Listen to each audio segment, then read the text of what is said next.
nomor pribadi yang nanti kita bahas ya, yang itu dikirimkan kepada yang bersangkutan pada topi merah. Ketika TV yang bersangkutan menampilkan ini pada jam 8 lebih 8 menit ya. Kemudian itu menit ke 49 kalau ada rekaman YouTube-nya, dia sendiri mengatakan silahkan dianalisa dan ini terbuka. Lah begitu kita analisa dan ini bukti ya bahwa gambar yang tadi itu tertayang di TV. Jadi ada hostnya Mas Aiman dan kemudian ini si Dokter Rismon Hasyolansianipar M. Nah itu dengan dia katanya minta dipanggil begitu ya. Momon kan kalau dipanggil si Momon marah katanya. Yang namanya Gajah Adam ini sekali lagi itu kalaupun itu disebut sebagai sesuatu yang resmi dari UGM, kita tanya keputusannya mana? UGM kalau itu menyatakan itu resmi, itu Microtech pengaman ya, ada nggak? Jangan buat keputusannya mundur ya. Anak muda seperti topi merah jangan dikriminalisasi. Setuju. Bangsa ini butuh anak-anak muda yang cerdas, anak-anak muda yang bukan hanya pintar tetapi juga berani. Nah tapi ternyata jawabannya adalah somasi seperti ini dan saya kaget gitu, kok kayak gini ya gitu. Di YouTuber Nusantara juga sedikit mempelintir yaitu Gajah Adam ya Pak. Padahal Gajah Adam itu bukan substansinya, tapi substansinya adalah kenapa tulisan Gajah Adam itu bisa muncul di artefak-artefak gambar yang seharusnya itu rusak karena mungkin diupload di X seperti itu.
Dengan hormat, saya selaku kuasa hukum dari saudara Rismon Hasyolansianipar yang ditampilkan sebagian data atau dokumen di salah satu acara TV iNews Rakyat Bersuara pada tanggal 21 April 2026 lalu, di mana data ini hanya digunakan untuk presentasi awal dari saudara Rismon Hasyolansianipar dan saat acara berlangsung kemudian jadi bahan perdebatan. Lanjut dari surat tersebut, saya ingin tahu kepada saudara topi merah, bagaimana saudara topi merah mendapatkan analisa itu dan dari mana dan dari siapa. Selanjutnya saya juga ingin tahu persis bagaimana analisa saudara topi merah atas data atau dokumen itu yang sangat viral dan jadi bahan pergunjingan masyarakat. Berarti beliau sadar juga bahwa hasil temuan Mas Topi Merah kemudian viral. Karena itu bagi kami data atau dokumen itu tidak untuk konsumsi publik karena masih tahap data awal. Saya garis bawahi sekali lagi, masih tahap data awal. Saya minta saudara kepada Topi Merah untuk memberikan klarifikasi dalam tempo waktu 7 hari ya, 7 hari sejak tanggal surat saya ini, tanggal 27 April berarti 7 hari ya, berarti kalau itu hari Senin berarti Senin depannya lagi ya Mas Roy ya. Terima kasih Jahmada Girsang, kuasa hukum dari Rismon Hasyolansianipar.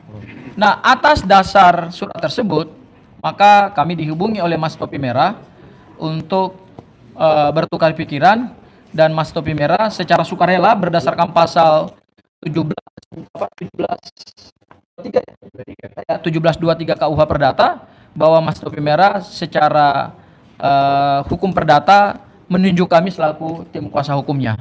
Dan kemarin kami sudah tanda tangan surat kuasa. Ini surat kuasanya, saya bacakan ya. Surat kuasanya berdasarkan pasal 1792 KUH Perdata.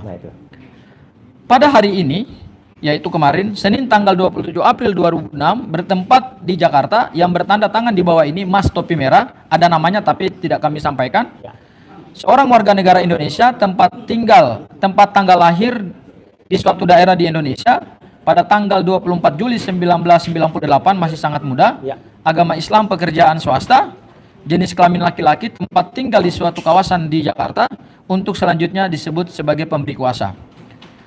Dalam hal ini, memilih domisili hukum pada kantor kuasanya yang akan disebutkan di bawah ini. Menerangkan dengan surat kuasa khusus ini, yaitu memberikan kuasa penuh kepada satu, Abdul Ghafur Sangaji SHMH selaku koordinator. Yang kedua, rekan saya Aspardi Piliang SHMH, dan yang ketiga rekan saya Bang Jamkan SH. Kesemuanya adalah advokat atau penasihat hukum yang tergabung dalam tim pembela hukum Topi Merah atau TPH Topi Merah yang beralamat di suatu daerah di Jakarta Selatan, untuk selanjutnya disebut sebagai penerima kuasa khusus untuk bertindak sebagai penasihat hukum atau kuasa hukum dari pemberi kuasa untuk mewakili dan atau mendampingi sebagai peneliti yang dikenal sebagai Topi Merah dalam polemik kasus ijazah palsu Presiden Joko Widodo.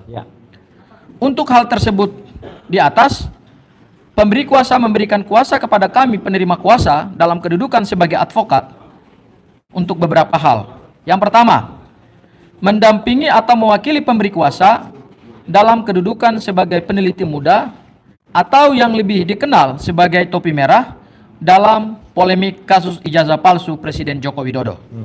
Yang kedua, mendampingi atau mewakili pemberi kuasa dalam menjawab atau tidak menjawab somasi yang disampaikan oleh kuasa hukum Rismon Sianipar tertanggal 27 April 2026 terkait keberatan Rismon Hasyolan Sianipar atas data yang dianalisis atau diteliti oleh Mas Topi Merah dari data presentasi Rismon Hasyolan Sianipar di acara Rakyat Bersuara Anyus pada tanggal 22 April 2026. Kemudian yang ketiga, mendampingi atau mewakili pemberi kuasa dalam memberikan klarifikasi, menjawab atau menjelaskan kepada publik atau pihak terkait lainnya mengenai hasil temuan atau hasil penelitian Topi Merah terkait polemik ijazah Presiden Joko Widodo.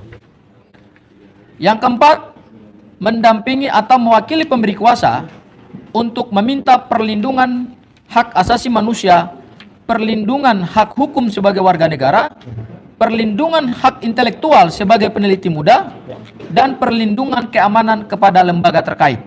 Dan yang terakhir, mendampingi atau mewakili pemberi kuasa untuk menghadap lembaga-lembaga pemerintah tidak terbatas pada Komnas HAM, Ombudsman Republik Indonesia, Kepolisian Republik Indonesia, Dewan Perwakilan Rakyat Republik Indonesia, Dewan Perwakilan Daerah Republik Indonesia, dan atau kementerian lembaga lainnya. Dan terakhir, kami juga diberikan kuasa untuk melakukan segala tindakan hukum yang tidak merugikan kepentingan hukum dari pemberi kuasa, yaitu Mas Topi Merah.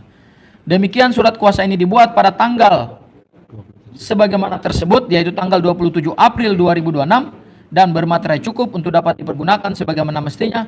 Pemberi kuasa Mas Topi Merah, penerima kuasa saya Abdul Ghafur Sangaji SHMH, Aspardi Piliang SHMH, Azamkan SHMH, dan ini menarik, kami minta Mas Roy untuk menjadi saksi dari penandatanganan surat kuasa ini.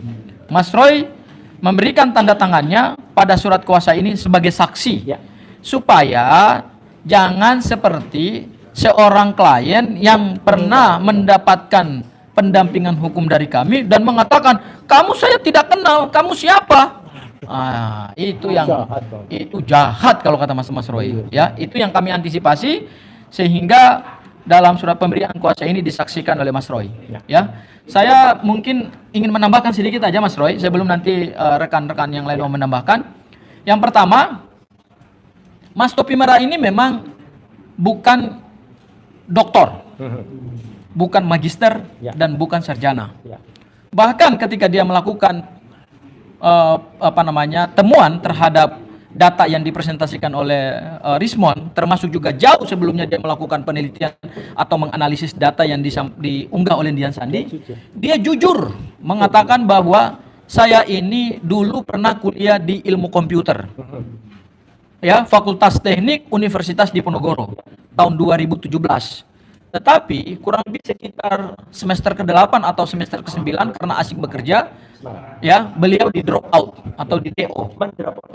Mendrop outkan diri, mohon maaf. Beliau memilih untuk tidak melanjutkan pendidikan karena bagi beliau ijazah itu hanyalah tanda orang seperti pernah bersekolah.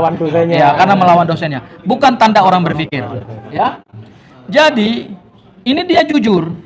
Dia jujur, dan kejujuran dia itu sama sekali tidak menimbulkan kerugian kepada pihak lain. Bahkan belakangan ini Mas Roy, dengan hasil temuan dia yang baru, dia mendapatkan kepercayaan publik, mendapatkan trust.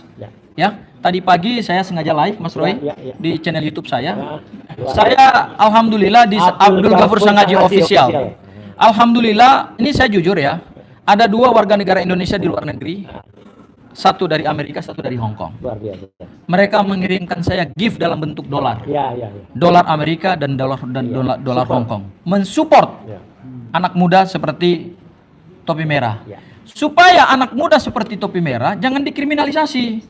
Bangsa ini butuh anak-anak muda yang cerdas, anak-anak muda yang bukan hanya pintar tetapi juga berani, ya, berani mengatakan kebenaran. Dan kami menyambut baik Topi Merah. Kami sebelumnya tidak kenal dengan Topi Merah. Kami tidak kenal latar belakang keluarganya.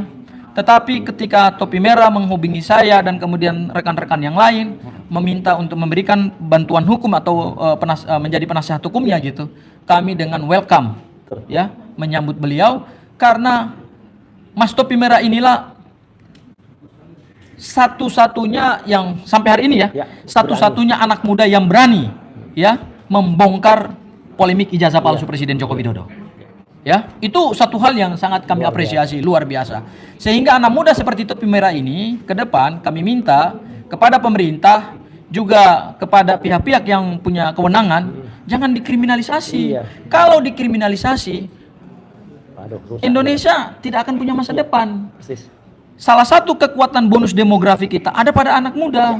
Dan Indonesia 2045 itu Indonesia emas yang sudah dicanangkan oleh mantan Presiden Joko Widodo, itu kekuatannya ada pada anak muda, gitu. Jadi jangan dikriminalisasi, ya. Dan kalau ada pihak yang melakukan kriminalisasi terhadap Topi Merah, mengancam bahkan mensomasi, ya, kami siap berada di garda terdepan untuk membela hak hukum dari seorang anak muda Indonesia yang cerdas dan pemberani.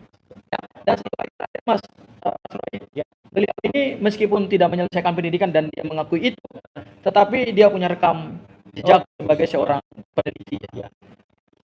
Mendapatkan gold medal di Thailand, ya, tahun 2019, IPTEX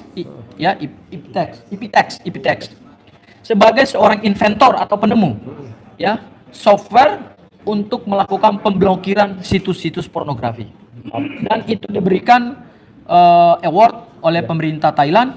Dan ketika dia saja diakui oleh dunia internasional, masa bangsa kita sendiri mau melakukan kriminalisasi? Nah, ini yang tentu menurut kami sesuatu yang kami sayangkan, tidak tepat, dan sudahlah kita tinggalkan cara-cara seperti itulah, ya. Kalau Pak Joko Widodo ketika polemik ijazah tidak berani menunjukkan ijazahnya dan membawa ini ke ranah hukum pidana, jangan lagi itu terulang kepada anak-anak muda. Ya, kalaupun kalian tidak setuju dengan hasil Topi Merah dan hasilnya Mas Roy, harusnya kalian tampilkan juga hasil penelitian yang bisa membantah hasil penelitian mereka. Jangan tiba-tiba nanti kami laporkan, nanti kami LP-kan, nanti kami somasi.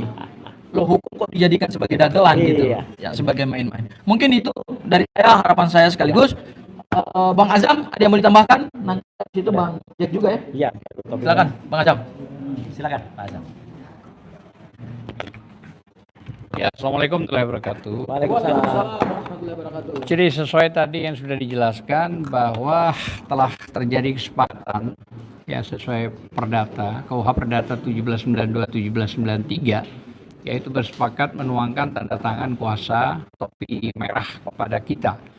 Tadi Mas Gofur, Jax, Mas Jack dan saya sendiri ya untuk menjawab somasi dan berkelanjutannya apa, baik dijawab maupun tidak. Itu yang pertama. Dan yang kedua yaitu tentang proses somasi yang diatur di 1238 KUH Perdata. Jadi sebenarnya somasi ini tepatnya itu bukan orang yang tidak ada hubungan yang disomasi, harus ada hubungan kerja atau hubungan apa lah ya. Tapi ini kan aneh gitu loh ya. Orang yang menyangkut soal publik, dia mau memotong leher orang supaya tidak dipublikasikan. Sementara dirinya secara tidak langsung sudah terpublikasi melalui iNews TV. Loh kenapa kok orang lain itu menjelaskan keilmuan karyanya, mau dipotong lehernya, mau dipotong kepalanya, maksudnya itu tidak boleh. Terus dianggap bersinggungan dengan dirinya, ini ngaco, ini nggak bener gitu loh. Nah ini maksud saya kritik membangun, janganlah mensomasi model begitu, gitu loh ya.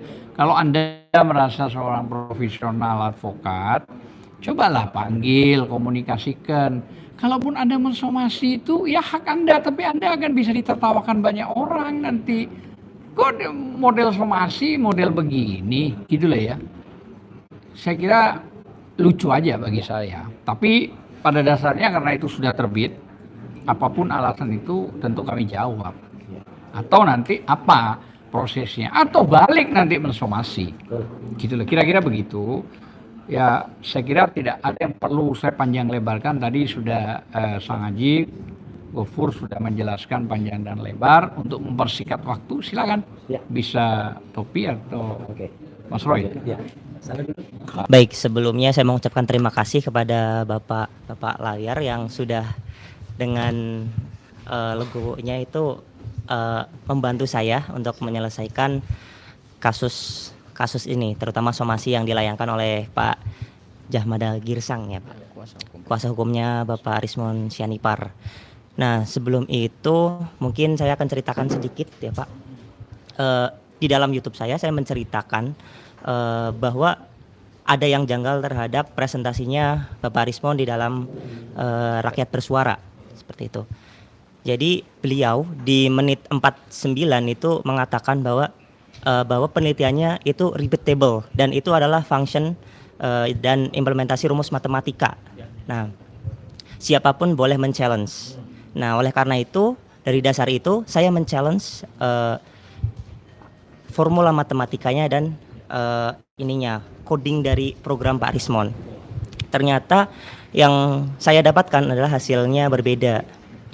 Namun dalam rumus matematika itu tidak ada yang salah. Yang salah adalah diduga source yang dimasukkan ke dalam programnya itu bukan dari yang dikatakan yang katanya dari Dian Sandi di X kayak gitu. Kemungkinan bukan. Jadi dugaan saya itu seperti itu.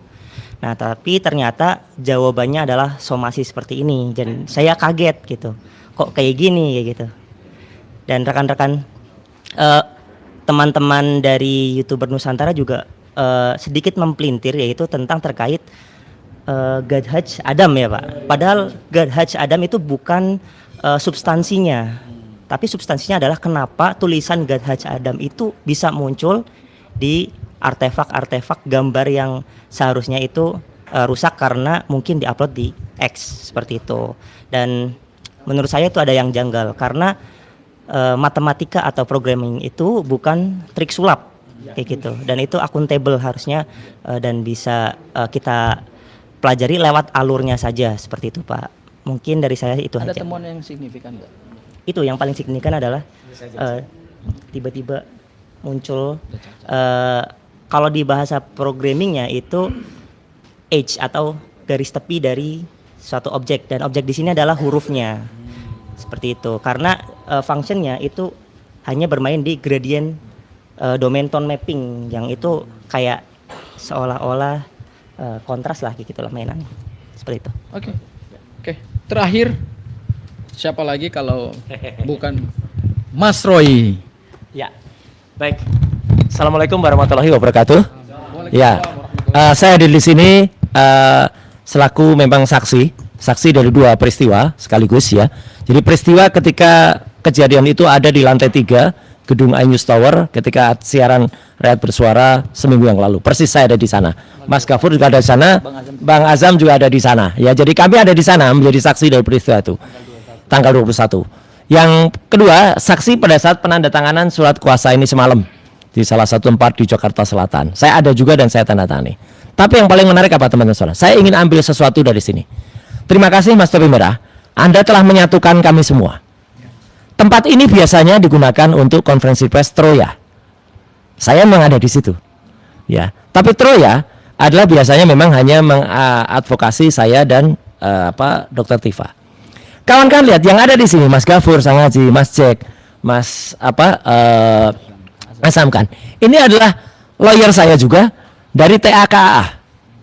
Yang biasanya memang kami juga mengadvokasi selain saya, ada Bu Kurnia Triryani, ada Pak Rizal Fadilah, ada Pak Rustam. Jadi Mas Topi Merah ini menyatukan kami. Ya, ini luar biasa. Ya, terima kasih kepada koordinator TAKA yang sudah memberikan juga restu, Ridho. Saya juga berkomunikasi baik juga ya kepada Mas Kosinudin, ya Pak Petrus Celestinus dan Pak Abraham Samad. Yang kemudian inilah momen yang ditunggu-tunggu oleh masyarakat. Ini kebersamaan kembali. Ya gitu. Jadi yang biasanya saya hanya sendirian menyatukan Mas Topi Merah, dan kali ini Topi Merah lah menyatukan kami semuanya. Dan ini terbuka. Ya, untuk lawyer-lawyer lain yang siapa tahu nanti akan ikut mendukung. Dan itu tidak salah, tidak menyalahi etika karena kliennya beda. Ya, jadi kalau prinsipalnya beda itu boleh. Nah, yang nggak boleh itu prinsipalnya sama atau prinsipalnya dulu adalah di tempat ini tiba-tiba berubah melawan, tapi kuasa hukumnya ikut ke sana melawan kami.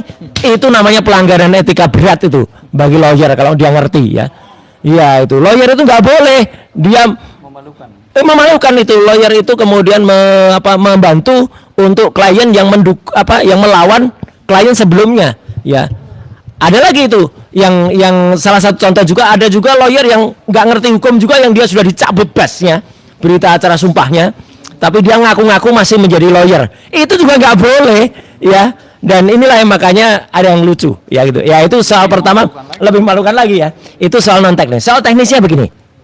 Seminggu yang lalu persis, dan ketika saya hadir di situ ya di acara Rakyat Bersuara, memang pada pukul 8:08 seperti tadi disampaikan oleh Mas Topi Merah ya, dilakukan hal ketika Rismond Dr.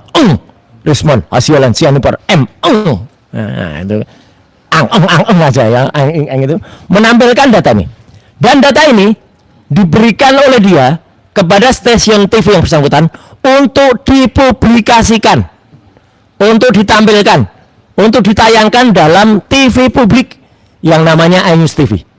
iNews TV adalah TV publik yang selain bisa diakses melalui YouTube, juga bisa diakses melalui kanal masyarakat.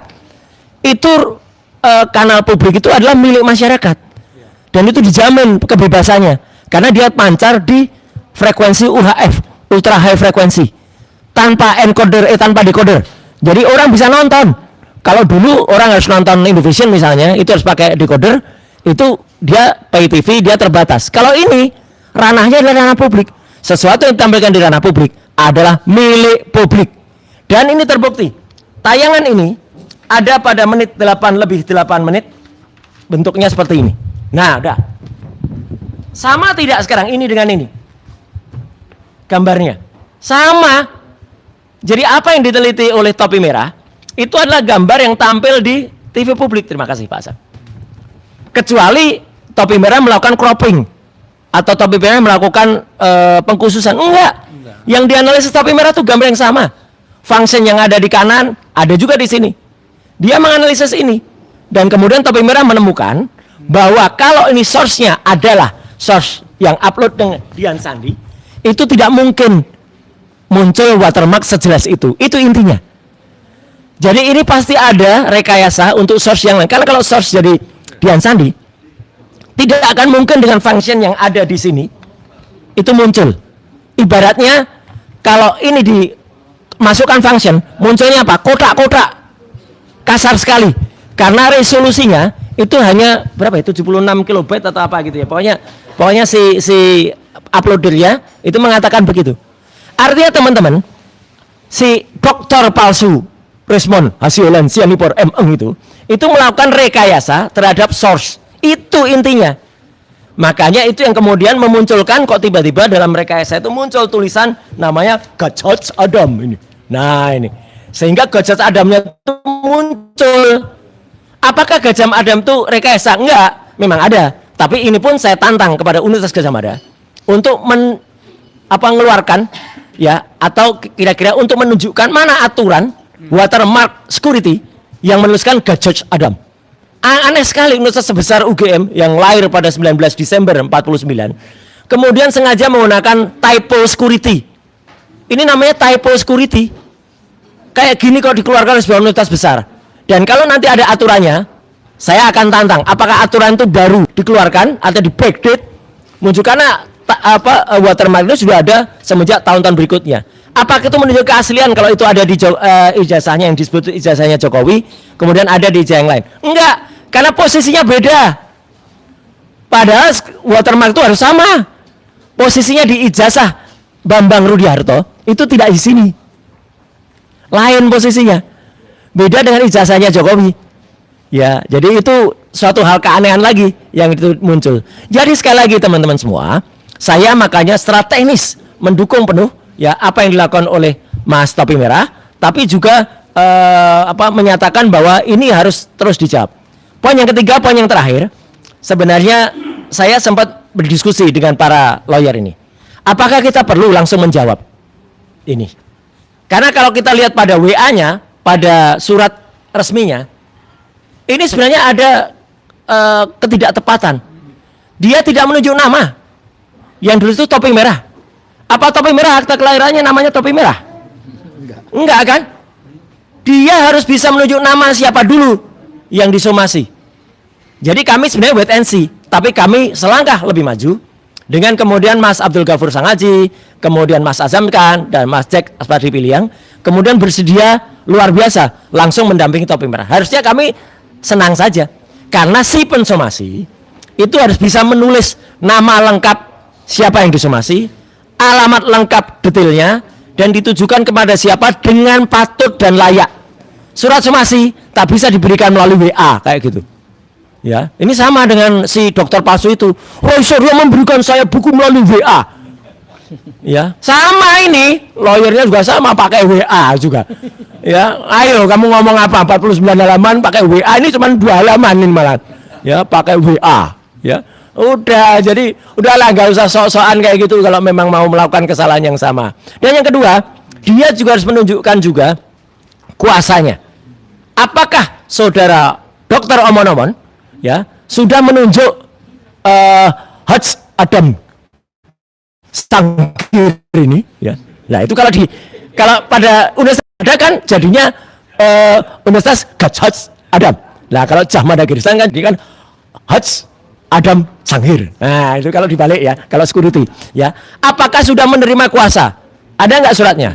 Untuk mensomasi. Harus ada surat kuasanya dilampirkan dulu. Sebelum somasi ditunjukkan, dia tunjukkan dulu. Tapi kalau ini saya yakin kalau ada lawyer lain yang di ujung sana itu yang senyum-senyum karena nggak bisa lagi mendampingi karena basnya sudah dicabut. Ya, moga-moga Pak Haj Adam Sangkir ini masih punya surat bas yang berlaku ya. Soalnya kalau nggak berlaku ya percuma. Jadi itu tambahan saya.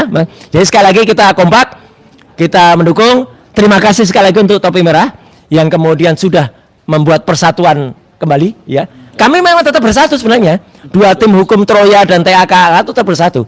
Tapi ini dengan ada ini lebih bersatu dan ini semuanya menjadi satu kekuatan kita untuk melawan kepalsuan-kepalsuan dan yang ada. Terima kasih kepada semuanya dan seperti tadi yang saya sampaikan, tetap yang kita sampaikan itu adalah soal etika.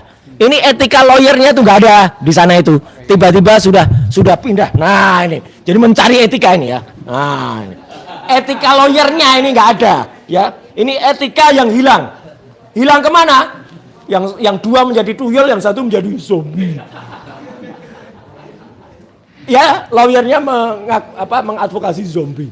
Ya gitu. Jadi ini etika yang ada. Ini gambar siapa nggak jelas. Ini orang ngantuk di tengah nggak usah dicari lah gitu.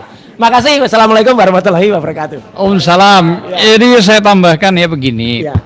Ini sebenarnya kalau kita lihat ini bicara Topi Merah ini kan anak muda ya, anak kecil gitu loh ya. Artinya tapi dia memiliki keilmuan yang dahsyat. Nah, gitu ya. Jangan sampai nanti kalau sama-sama mempersentasekan gitu loh ya, dipermalukan. Hanya itu aja. Saya khawatir begitu gitu loh ya. Saya kira itu aja. Ya, siap. Terima kasih. Oke. Silakan. Terima kasih Bang Azam. Closing dari saya adalah kami tentu akan mempertimbangkan langkah-langkah hukum ke depan, termasuk juga apakah melakukan somasi balik terhadap kuasa hukumnya yang mengirimkan somasi secara tidak patut dan layak secara hukum, katanya mediator, katanya kuasa hukum senior, katanya pengacara senior, ya kan? Tapi di kop suratnya ada receivers. Apa itu receiver? Radio. Ini penting ya, Mon. Kalau receiver itu radio, kalau ini mikrofon. Ya, bukan speaker ya sebut. Omon tuh nyebutnya speaker. Alah, parah itu. Ya, artinya kami akan mempertimbangkan juga apakah melakukan somasi balik Ya. supaya hal-hal yang kayak begini jangan dibiasakan gitu, Mas Roy. Ya. Kemudian yang kedua, kami akan wait and see sampai 7 hari ke depan gitu ya. apa yang mau Apakah dia akan mengirimkan somasi lagi gitu? Karena gini, somasi ini memang tidak layak secara tata cara pembuatan surat somasi. Ya, pertama surat somasinya tidak dicantumkan tanggal penerima kuasa sehingga ada kedudukan hukum atau legal standing dari kuasa hukumnya untuk memberikan somasi, itu juga tidak Mungkin dia dijelaskan. nggak ngerti. Tapi kan katanya dia cara pengalaman gitu kan, mediator gitu, negosiator gitu ya. Kalau kata dia, oh Gafur tuh kan anak kemarin sore, iya benar. Ya dari sisi usia sih memang Anda lebih jauh lah dari kami gitu. Tapi kalau dari sisi ilmu pengetahuan hukum saya kira bukan soal muda atau tuanya ya, tetapi bagaimana kemampuan kita untuk membaca literasi hukum itu yang penting gitu ya.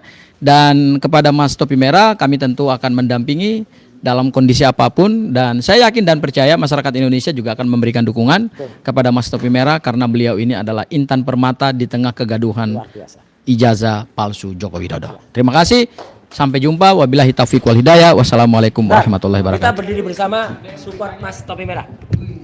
Ada yang mau ditanya? Tangannya menyatu dulu. Tangannya menyatu. Tangannya menyatu. Ya. Ayo. Ya, Mas Topi Merah. Nah, ini ya, kita support. Ya, oke. Kita support Mas Topi Merah. Kita nggak akan sebutkan namanya dulu. Kita tunggu di sana, tahu nggak nanti bisa mencari namanya Topi Merah ya. Oke. Bismillahirrahmanirrahim. Dan kita tidak menutup kemungkinan kalau mau menambah kuasa silahkan menghubungi kita, nggak apa-apa. Oke. Oke. Persatuannya. Terima kasih. Assalamualaikum warahmatullahi wabarakatuh. Assalamualaikum warahmatullahi wabarakatuh. Kawan-kawan media sekalian, kami mengucapkan terima kasih atas kehadiran kawan-kawan media dalam press conference kesekian kalinya dari Troya ya, Tifa Royce Advocates, dan materi press conference kita kali ini ada yang istimewa karena kita juga mengundang Topi Merah. Jadi Red Hat untuk menjawab apa yang kemudian menjadi WA atau teks dari seseorang nanti, tetapi pada bagian akhir, karena soal Topi Merah ini bukan soal yang terkait dengan organik Troya, tetapi kebetulan karena kita ada kegiatan hari ini, mereka meminta untuk ada kesempatan press conference juga. Kita akan berikan kesempatan mereka untuk karena Topi Merah sudah menunjuk lawyer atau kuasa hukum juga. Kemudian materi yang ingin kami sampaikan itu terkait dengan rencana kami akan membalas surat ke Komnas HAM. Jadi beberapa waktu yang lalu kami beraudiensi mendatangi Komnas HAM untuk melaporkan dugaan pelanggaran hak asasi manusia dalam proses penanganan di mana Mas Roy, kasus di mana perkara di mana Mas Roy dan Dr. Tifa menjadi tersangka. Waktu itu masih ada Rismon, tapi Rismon tidak menjadi bagian dari mandat kami lagi sekarang. Dan Komnas HAM dalam surat itu mengatakan belum ada temuan tentang pelanggaran HAM yang mereka katakan. Dan tetapi bagusnya mereka memberikan kesempatan kepada kita untuk menjawab surat mereka kalau ada temuan-temuan baru, dan kami akan menjawabnya. Akan saya sampaikan nanti. Kemudian kita juga merencanakan surat susulan ke kejaksaan. ya ke kejaksaan menyusul surat kita yang sudah pernah kita sampaikan pada tanggal 21 April dan beserta audiensinya. Itu akan kita susulkan, memperkuat formil dan kemudian menambahkan hal yang sifatnya material. Berikutnya adalah yang akan kita sampaikan juga adalah temuan baru Mas Roy Suryo, nanti beliau sendiri yang akan menyampaikan apakah masih terkait dengan God's Hajj Adam ataukah hal yang lain ya, seperti biasanya Mas Roy selalu punya kaos, apa hubungannya kita nggak tahu ya. Kemudian kita juga berencana ini menindaklanjuti surat yang pernah kita sampaikan ke Irwasum ya, Inspektur Pengawasan Umum Mabes Polri.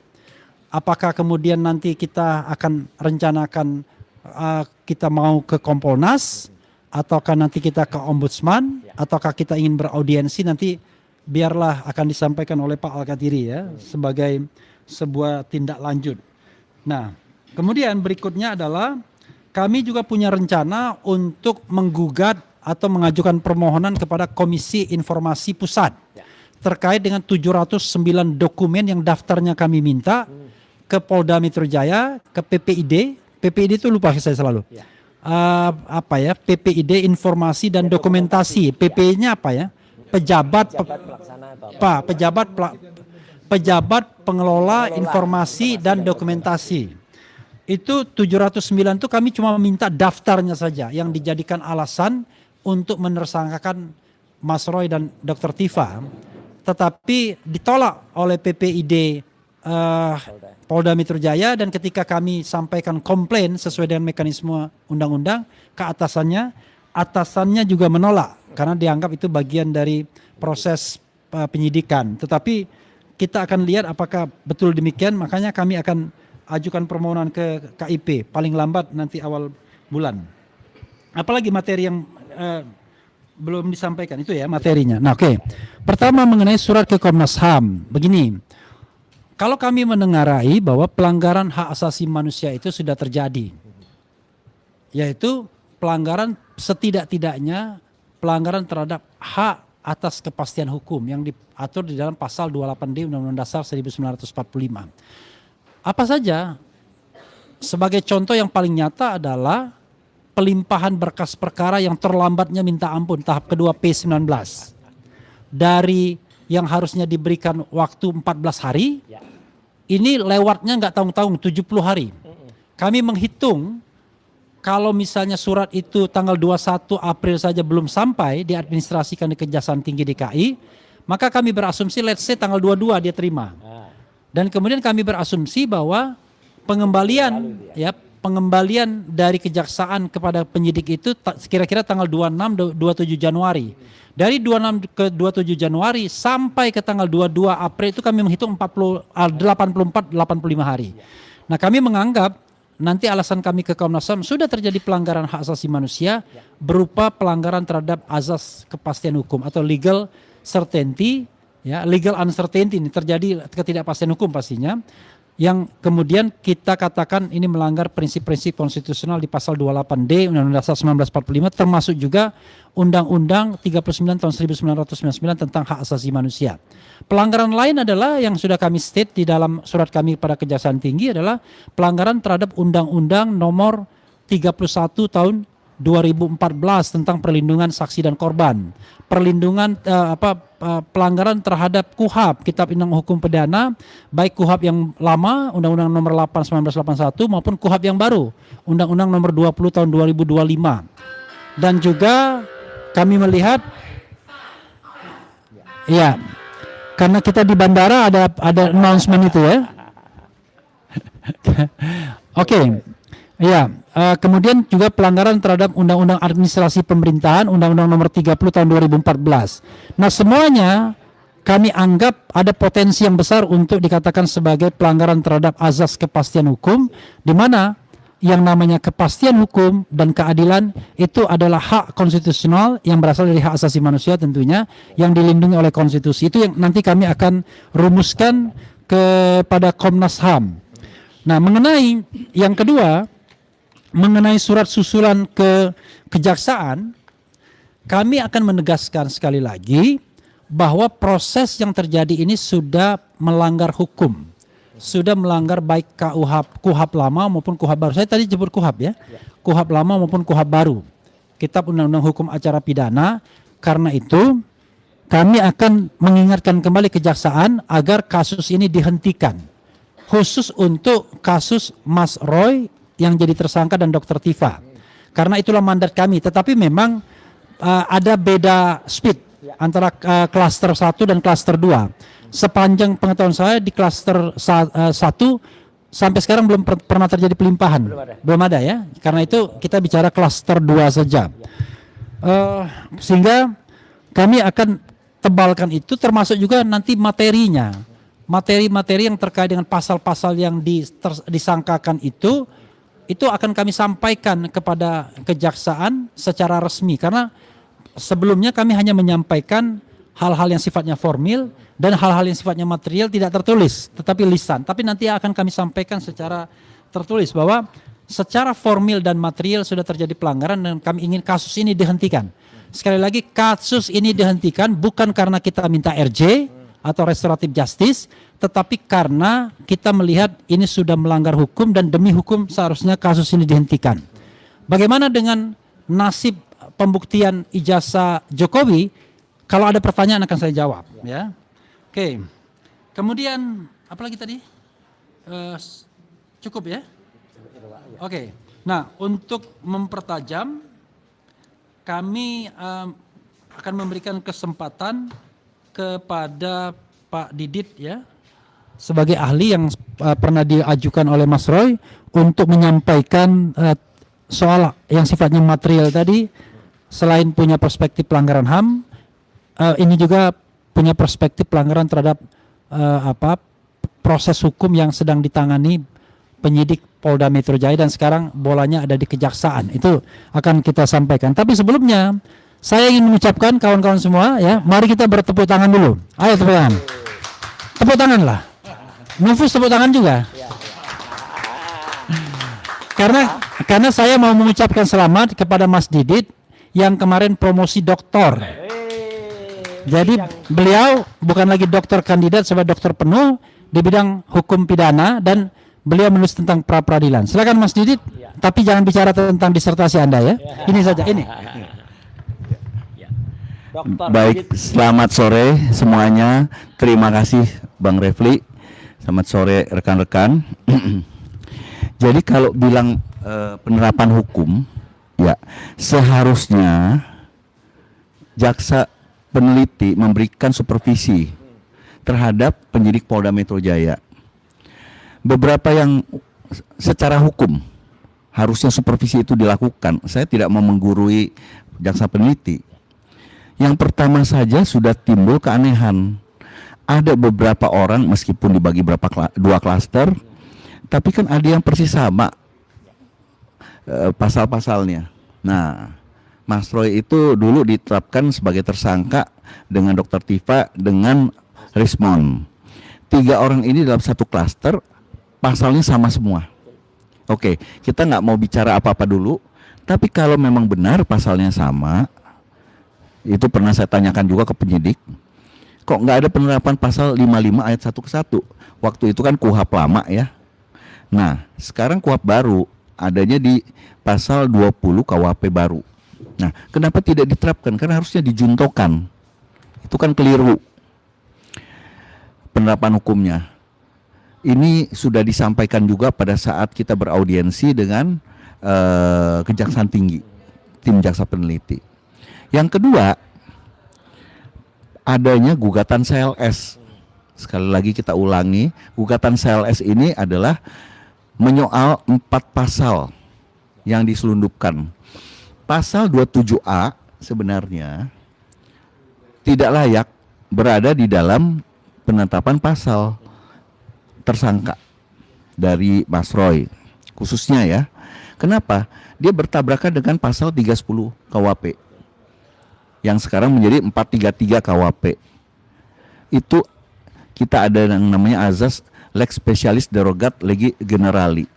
Nah, kalau mau sekalian yang namanya pidana umumnya dihapuskan semua.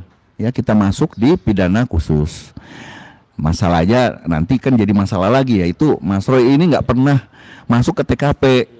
Nah, Mas Roy nggak pernah ke TKP. TKP-nya mana? Cyber.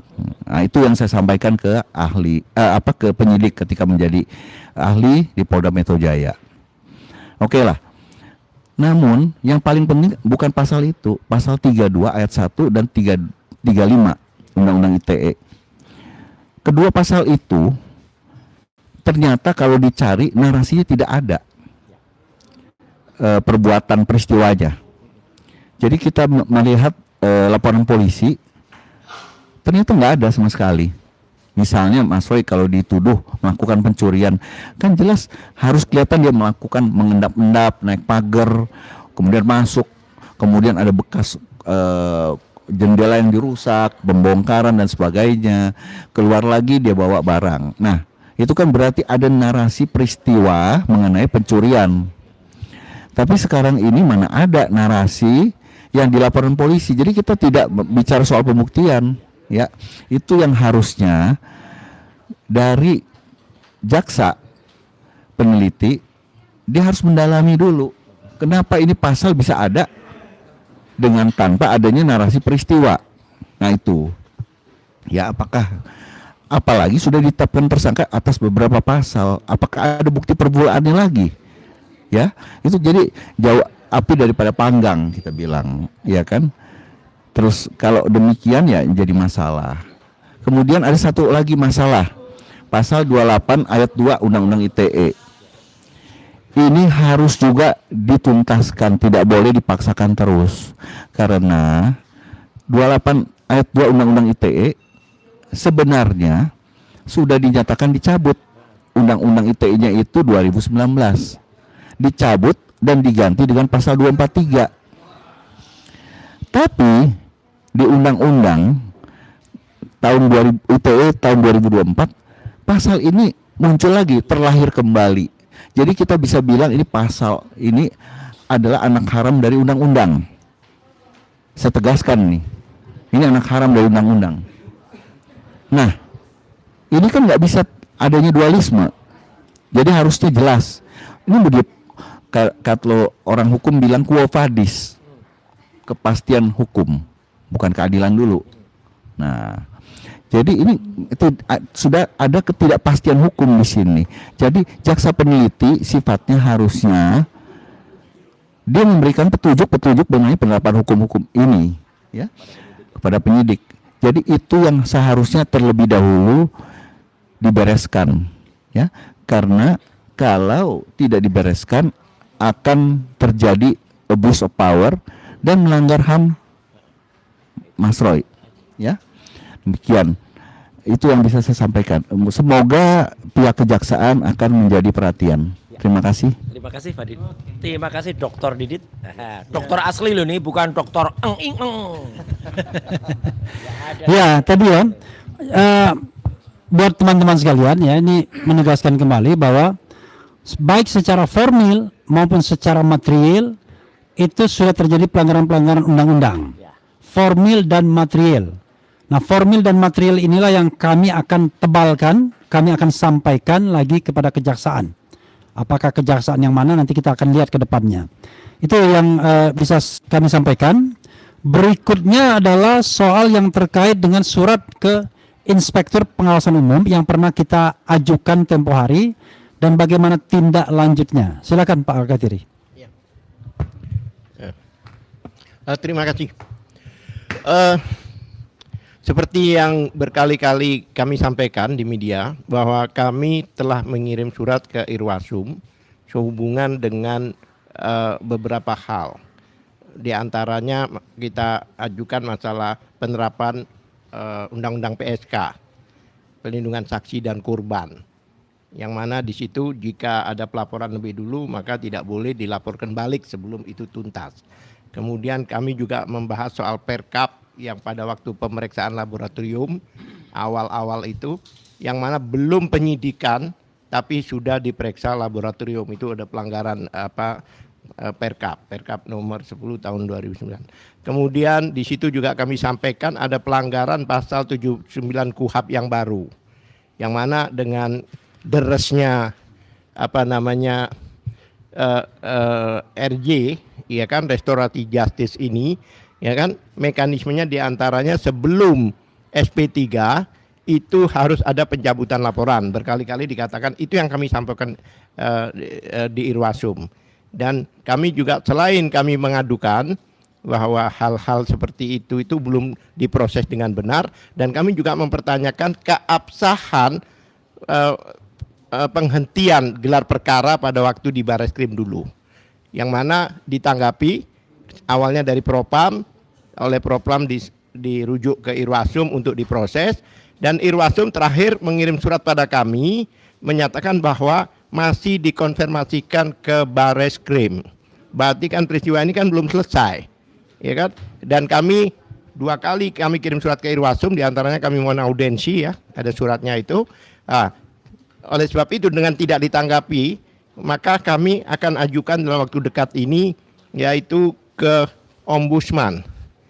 Karena di dalam Ombudsman itu mekanismenya, jika kita ingin, karena Ombudsman itu adalah suatu lembaga yang tugasnya mengoreksi dan mengontrol lembaga negara maupun pejabat negara. Tapi syaratnya harus ada pengaduan internal dulu. Oleh sebab itu kami sudah mengajukan ke Irwasum, yaitu suatu pengawas internal tertinggi di kepolisian. Karena tidak ditanggapi, maka dalam waktu dekat ini kami akan mengajukan pengaduan dan audensi di Ombudsman dan Kompolnas, dan di Kompolnas. Karena kedua lembaga ini adalah lembaga yang tugasnya mengawasi dan mengontrol kepolisian. Ya, itu yang kami akan lakukan dalam waktu dekat ini. Kemudian ada lagi sebenarnya kan. Ya, kawan-kawan semua, ya, selain apa yang sudah disampaikan, kami hari ini juga sudah mengajukan surat ke Komisi 3. DPR. Surat Komisi 3 itu langsung ditandatangani oleh 2 prinsipal, Mas Roy Suryo dan Dr. Tifa. Kami meminta dalam kesempatan ini perhatian kepada Komisi 3 DPR sebagai lembaga representasi rakyat. Jadi kami meminta agar Komisi 3 menerima kami untuk rapat dengar pendapat umum. Sebenarnya ini sudah kami ajukan tanggal 15 Januari. Sampai sekarang Februari, Maret, April, sudah 3 bulan lebih tidak ada tanggapan dari DPR. Padahal selain surat kami juga melakukan approach pribadi kepada Ketua Komisi 3, tetapi sampai sekarang belum ada tanggapan. Kita tidak tahu apakah bagi Komisi 3 kasus ini tidak penting. Kalau tidak penting, kenapa kemudian menyedot perhatian publik yang luar biasa? Kami juga tidak tahu apakah bagi Komisi 3 kalau mereka mengadakan ini intervensi. Padahal kasus-kasus itu banyak sekali yang kemudian dibicarakan di Komisi 3 DPR. Jadi sekali lagi kami minta Komisi 3 memberikan waktu kepada kami untuk mengadukan potensi pelanggaran hukum yang terjadi dalam proses penegakan hukum di mana Mas Roy Suryo dan Dr. Tifa menjadi tersangka. Itu yang perlu kami sampaikan. KIP tadi sudah. Ya, ya. Oh, tadi saya sudah menyampaikan soal kemungkinan kita mengajukan permohonan, bukan kemungkinan, rencana ke Komisi Informasi Pusat. Karena 709 dokumen itu kami pengen tahu apa saja isinya. Kami tidak minta semua itu 709 full, tapi kami minta daftarnya saja. Karena dari situlah kita akan tahu siapa yang sesungguhnya pernah bersekolah di UGM. Apakah Joko Widodo yang orang lain? Apakah Joko Widodo yang berkumis, yang berkacamata, yang hidungnya mancung? Atau Joko Widodo yang sebenarnya agak tipis rambutnya, belah pinggir, tidak gondrong, dan lain sebagainya dan lain sebagainya. Jadi sebenarnya sekali lagi saya sebenarnya mengulangi, kalau Presiden Prabowo berkenan sesungguhnya bentuk fact finding team pencari fakta untuk menelusuri tidak hanya soal ijazah mantan Presiden Jokowi, tapi latar belakang dan asal usulnya. Terkait dengan ijazah juga tentunya. Karena kami menengarai ada hal-hal yang perlu digaris bawahi mengenai asal-usul yang bersangkutan. It could be possible, mungkin ada mahasiswa UGM yang bernama Joko Widodo, tapi cuma tamat sarjana muda, dan barangkali berbeda dengan apa yang kita pahami sekarang sebagai Jokowi. Tapi sekali lagi itu baru dugaan. Karena itu agar tidak menduga-duga, yang paling sahih adalah ada fact finding team itu. Karena ini sudah di luar proses berpengadilan sesungguhnya, tetapi lebih pada bagaimana proses mencari kebenaran.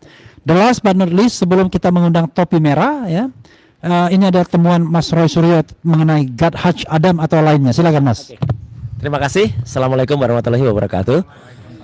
Ya, jadi untuk penegasan, ini sesi pertama yang nanti akan kita lanjutkan dengan sesi kedua. Dan di sesi kedua, kenapa harus kepisah?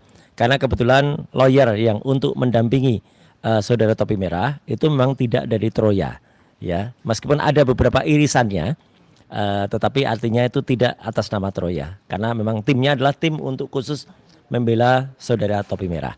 Nah, yang pertama yang ingin saya sampaikan, saya sangat mengapresiasi sekali lagi apa yang Troya lakukan terhadap saya dan Dr. Tifa, karena itu semua adalah mewujudkan bahwa kita tidak boleh serampangan, kita tidak boleh sembarangan menerapkan undang-undang, terutama undang-undang ITE, ya, yang itu sudah 2 kali direvisi.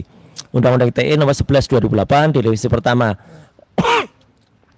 menjadi undang-undang nomor 19 tahun 2016 dan direvisi berikutnya menjadi undang-undang nomor 1 tahun 2024. Dan yang sangat krusial, penerapan pasal 32, 35 seperti tadi yang disampaikan oleh Pak Refli, sampaikan oleh Dr. Didit, dan juga ditambahkan oleh Pak Al-Katiri dan teman-teman semuanya, itu adalah penerapan yang salah. Maka dari itu kami kemarin mengajukan beberapa langkah, termasuk ke Mahkamah Konstitusi, kemudian ke berbagai tempat. Dan itu semua masih ongoing, masih dalam berjalan. Intinya apa? Kalaupun ada narasi di mana kami menyatakan ini harus dihentikan demi hukum, bukan berarti kami menyerah. Sekali lagi, itu penting banget. Jangan salah quote, jangan kemudian diplesetkan karena termul ya. Wah, termul itu kan saya paling suka itu ketika Pak JK mengucapkan beritahu termul itu. Nah, itu ya, itu bagus banget ya. Terima kasih Pak JK, hormat kami ya. Itu apa? Karena mereka sering memelesetkan, dikira menyerah gitu ya. Kenapa nggak nempel RJ? Justru RJ itulah yang menyerah kalah. Restoratif justice itu menyerah kalah supaya mereka tidak lanjut gugatannya. Sehingga begitu nggak lanjut, yang dari sisi sono aman merasa, aku nggak jadi ke persidangan, nggak perlu tunjukin ijazahnya. Kami tetap mengejar ijazah 99,9% palsu ini. Sudah jelas, cuman memang forumnya tidak pada saat forum ketika pengadilan untuk kasus pencemaran nama baik dan fitnah, bukan di situ forumnya. Coba teman-teman sekali lagi bayangkan, kalau itu sidang yang nanti akan dihadiri, misalnya pelapor, ini pun kalau hadir pelapor, karena yang kami dengar pelapor sedang membayangkan supaya dia tidak perlu hadir, hanya pakai surat kuasa. Nah kalau hadir pasti akan ditanyakan, pelapor benar ini ijazah Anda, coba tunjukkan jaksa, tunjukkan oleh jaksa, benar yang mulia. Kemudian saudara tersangka atau terdakwa, benarkah Anda pernah hadir di acara ABC? Benar. Udah, itu aja. Dari situ kemudian ijazahnya memang dilihat sekilas oleh hakim. Udah. Apa itu pembuktian ijazah? Tidak sama sekali. Pembuktian ijazah itu ada yang seperti di sidang CLS di Solo yang secara aneh itu kemudian dihentikan di akhir.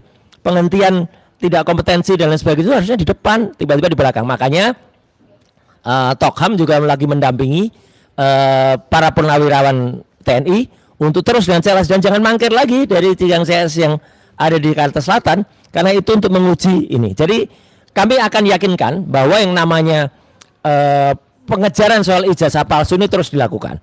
Nah kemudian apa? Kami terus menyampaikan ya Mas Refli dan teman-teman yang lain bahwa kenapa dukungan sebelum nanti kita bicara detail soal topi merah, kenapa dukungan saya ada terhadap yang, karena ini untuk menjawab peristiwa persis seminggu yang lalu. Jadi seminggu yang lalu itu ada peristiwa bagus di salah satu TV swasta yang mikrofonnya ada di sini, sekali lagi terima kasih ya. Ya waktu itu kita bongkar habis orang yang awalnya bilang saya akan menelanjangi Roy Suryo. Tahunya dia sendiri yang telanjang ya gitu. Jadi artinya apa? Ya ditelanjangi oleh statement-statementnya sendiri. Bahkan terima kasih TV yang bersangkutan malah sudah nulis nih, membuat liputan bagus nih, jejak digital respon. Wah ini bagus. Teman-teman nonton aja itu. Ya, itu ada banyak tuh statement, termasuk dia statement soal saya akan gugat 126 triliun kepolisian. kalau tidak bisa membuktikan. Mana sekarang? Buktikan kalau kamunya balik badan ya. Itu buktikan. Kemudian juga nanti akan dikejar.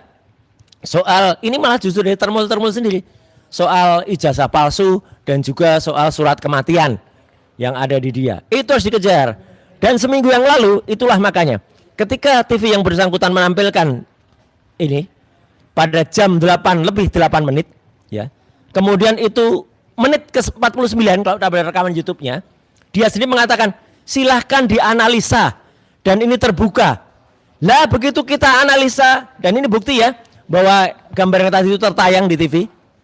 Jadi ada hostnya Mas Aiman dan kemudian ini si Dokter Rismon Hasyolan Sianipar M. Nah itu dengan dia katanya minta dipanggil begitu ya. Momon kan kalau dipanggil si Momon marah katanya. Ini ya. Itu jelas betul bahwa di situ tanpa adanya kesalahan. Kesalahan antara lain adalah munculnya tulisan atau kemudian yang disebut sebagai microtext itu ya, microtext atau kemudian itu yang disebut ada tulisan bukan Universitas Gadjah Mada tapi Universitas Gadjah Adam. Nah itu fakta nih loh, ada screenshotnya persis. Jadi bukan hanya dari gambar. Nah itu nanti detailnya pada bagian kedua ketika kita jawab soal hukum yang ada. Tapi yang jelas apa? Kemudian itu terjadi karena ada sebuah WA, meskipun ini nomor pribadi yang nanti kita bahas ya, yang itu dikirimkan kepada yang bersangkutan pada topi merah. Nanti kita bahas ini. Perlu tidak kita jawab, tapi yang jelas saya minta izin kepada Bang Refli dan juga kepada Troya, Tokhom dan kemudian kepada TPDT bahwa saya akan mendampingi topi merah ya di dalam kasus dan saya bersedia menjadi saksi karena saya ada di tempat ketika kejadian di lantai 3 gedung iNews itu. Pak Refli juga ada itu ya. Ya dan teman-teman lain juga ada ya. Iya gitu, bahkan beliau ngundang topi merah. Kemudian salah satu penasihat hukum yang nanti akan terlibat di dalam itu adalah juga hadir waktu itu bicara juga di acara Rakyat Bersuara. Ada dua sebenarnya. Satu bicara di stage, bicara di panggung, yang satu bicara juga di floor ya. Jadi temuan terbarunya kami apa? Yang namanya Gadjah Adam ini sekali lagi itu kalaupun itu disebut sebagai sesuatu yang resmi dari UGM, kita tanya keputusannya mana? UGM kalau itu menyatakan itu resmi, itu microtek pengaman ya. Ada nggak? Jangan buat keputusan yang mundur. Kemudian saya belum akan bocorkan di sini ya. Posisi tulisan Gadjah Adam itu di antara tulisan Universitas Gadjah Mada itu tidak sama dengan ijazah yang disebut-sebut itu ijazah dari Joko Widodo. Dan topi merah juga sudah membuktikan dengan menggunakan program yang sama tidak muncul ya tulisan-tulisan ini. Jadi artinya tulisan-tulisan ini tidak muncul kalau digunakan rumus yang atau hitungan yang ada pada lakukan oleh si Rismon. Jadi sekali lagi kita tetap tantang dan jangan coba-coba ada orang-orang yang kemudian ikut ribut juga sok-sok maku UGM. Ada tuh satu orang itu ya, namanya Andi Asuwan itu ya. Ya. Iya loh namanya itu kok protes Andi Asuwan ya. Namanya itu dia bukan UGM, bukan apa, nggak ada legal standing. Dia ikut aja ribut aja dan mengatakan saya dapat dari bela Kagama bela UGM. Apa yang dia hadirkan itu adalah bukan foto asli saya yang motret sendiri ada di tempat. Dia hanya dapat dari orang lain, dia gaya aja. Ya maklum lah kalau pendidikannya di 3 sastra itu ya kayak gitu itu orangnya. Oke, saya kira itu dulu ya Mas Refli supaya nggak terlalu panjang di sini. Yang jelas saya berterima kasih dan mendukung penuh upaya dari Troya untuk menindaklanjuti di Kejaksaan, kemudian di Komnas HAM, kemudian di Irwasum dan tempat-tempat yang lain. Dan juga apa yang kita perjuangkan, apa yang kita cari itu adalah soal etika. Jadi kalau ada orang bicara panjang lebar tapi etikanya nggak ada, itu namanya dia nggak punya etika. Termasuk ada ini lawyer yang tiba-tiba bersama-sama kami yang kemudian disalami oleh Mas Refli. Saya kenal baik dengan ini tapi ketika belok kemudian tidak ngasih tahu. Nah itu namanya pelanggaran etika. Makanya saya pakai gambar ini untuk menunjukkan orang yang nggak punya etika. Nah cari apa? Cari etika. Nah cari apa? Yang dicari adalah etika. Etika yang hilang. Jadi di sini udah banyak etika yang hilang, termasuk etika dari para kuasa hukum yang di sono, yang harusnya dia akan diadukan lagi ke dalam komisi etik ya, atau ke dalam dewan etik di organisasinya. Nah, saya nggak tahu orang ini siapa, tapi orang ini juga nggak punya etika ini ya, biasa itu ya. Tapi saya pakai aja gambarnya. Sekian, terima kasih. Assalamualaikum warahmatullahi wabarakatuh. Waalaikumsalam warahmatullahi wabarakatuh. Ada tambahan dari teman-teman? Ada? Nggak ada ya? Cukup ya? Saya nggak basa-basi, kalau ada tambahan silakan. Nggak ada ya? Oke. Ya, kawan-kawan semua, kami sudah menyampaikan tadi ya apa yang kami sampaikan. Tapi sekedar highlight biar teman-teman tidak bingung ya. Yang kami sampaikan itu satu, kami akan menjawab surat Komnas HAM. Kami ingin mengatakan dan menyatakan bahwa sudah terjadi pelanggaran hak asasi manusia dalam penanganan kasus ini. Satu. Yang kedua, kami akan menindaklanjuti surat ke kejaksaan. Tidak hanya formil, tapi juga materialnya. Yang ketiga, kami meminta agar Komisi 3 DPR itu menerima kami, dan kami hari ini sudah melayangkan surat. Sebenarnya follow up dari surat sebelumnya, tetapi oke lah karena organisasinya beda kemarin. Dulu Bala RRT, sekarang kemudian Troya, karena Risman keluar belok tadi. Itu yang ketiga. Yang keempat, kami juga akan melakukan langkah-langkah bila mana tidak ada tanggapan lebih lanjut dari Irwasum, mungkin ke Kompolnas, mungkin juga ke Ombudsman. Yang kelima, kami akan melakukan gugatan atau permohonan kepada Komisi Informasi Pusat terkait dengan 709 data yang dianggap sebagai data pendukung untuk menersangkakan Mas Roy dan Dr. Tifa. Kita pengen tahu itu data apa aja. Karena diantaranya 505 berasal dari UGM. Nah, itulah 5 hal yang kemudian kami sampaikan hari ini untuk menjadi summary dan perhatian dari kawan-kawan media sekalian. Kami ucapkan terima kasih, dan setelah ini kami undur diri dan memberikan kesempatan kepada tim dari Topi Merah untuk melakukannya. Tapi sekali lagi, tidak ada kaitannya dengan Troya, tidak ada kaitannya dengan Tokham, tidak ada kaitannya dengan TPDT. Ini adalah murni kebetulan kami melakukan press conference, dan mereka juga ingin melakukan press conference. Maka press conference kami Troya secara resmi kami tutup, dan kemudian barangkali di stop dulu gambarnya, baru kemudian dibuka lagi untuk Troya. Makasih. Wah, sorry, ada pertanyaan nggak? Ada pertanyaan. Sorry, maaf, kalau ada pertanyaan kita buka, tapi kalau tidak ada pertanyaan kita tutup. Sudah ya? Oke, tidak ada pertanyaan.